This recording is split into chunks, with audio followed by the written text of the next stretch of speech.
Second cause an inactive sedentary lifestyle. अब आप पूछोगे ये कैसे, अभी बता देते हैं आपको। इसको आप समझिएगा, इस डायग्राम को, ये एक फलसफा है, ये क्रक्स है डायबिटीज का, डायबिटीज को प्रिवेंट करने का, ओबेसिटी को प्रिवेंट करने।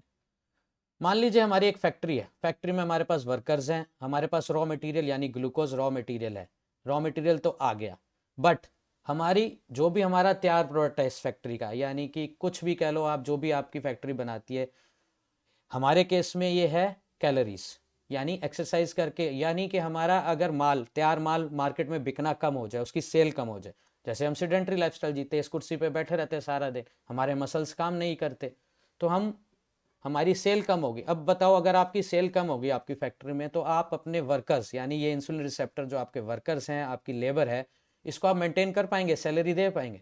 बिल्कुल नहीं दे पाएंगे। सिमिलरली बॉडी को इन रिसेप्टर्स को मेंटेन करने के लिए काफ़ी एनर्जी और रिसोर्सेज को खर्च करना पड़ता है।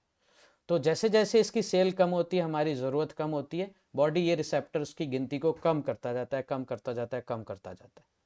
That is why middle age तक ओबेसिटी आने के बाद हमें, जब हम 10-12 साल अपनी नौकरी में बैठ चुके होते हैं कुर्सी के ऊपर, उसके बाद हमें डायबिटीज़ आने की शुरुआत हो जाती है।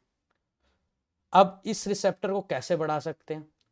अब अगर हमने आपकी सेल बढ़ा दी मार्केट में आपके तैयार प्रोडक्ट की, तो ऑफकोर्स आपको लेबर हायर करनी पड़ेगी। सेम बॉडी के साथ होता है। यहाँ लिखा है increase in resistant training, but यहाँ एक बात जरूर ध्यान रखिएगा, ज़्यादातर डॉक्टर यहाँ और पेशेंट भी ये गलती करते हैं, बोलते हैं वॉक करो वॉक करो। मैंने आज तक किसी भी पेशेंट की वॉक करके दवाई को ख़त्म होते नहीं देखा डायबिटीज़ की। तो हमें एंटी ग्रेविटी एक्सरसाइज यानी मसल्स को ट्रेन करना, चाहे आप जिम जाके कीजिए, साइकिलिंग कीजिए, स्टेयर्स चढ़िए, उठक बैठक कीजिए, जहाँ भी आप ग्रेविटी के अगेंस्ट काम करते हैं, वहाँ आप मसल्स को ट्रेन करते हैं, सेल को बढ़ाते हैं, कैलोरीज को खर्च करते हैं, तब बॉडी ये इंसुलिन रिसेप्टर की संख्या को बढ़ाती है और हमारा रॉ मटेरियल ग्लूकोज इस सेल के अंदर जाता है, मसल्स उसको यूज़ करते हैं और हमारे ब्लड में से ग्लूकोज लेवल कम हो जाता है।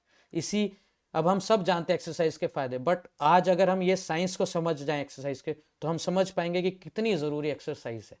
Exercise of course is a very detailed topic, we will in future have a separate webinar on exercise, specially to make you understand कि एक्सरसाइज की क्या इंपॉर्टेंस है। तो अब प्रॉब्लम ये आती है, फैक्ट्री में ये तैयार माल तो हम खर्चते नहीं है और कच्चा माल हम बढ़ा ही जाते हैं। खाने की हमारी रोक नहीं है, हम उतना ही खाते हैं, बल्कि ज़्यादा ही खाते हैं। जो हम 25 पे खा रहे हैं, 50 की उम्र पे उससे ज़्यादा खा रहे होते हैं। ठीक है ना? तो ये बात ज़रूर समझिए। इसका एक सिमिली मैंने किया आपकी फैक्ट्री के साथ। इस क्रक्स को अगर आप समझ गए तो आप डायबिटीज़ से जीत जाएंगे और एक्सरसाइज को रेगुलर कर लेंगे।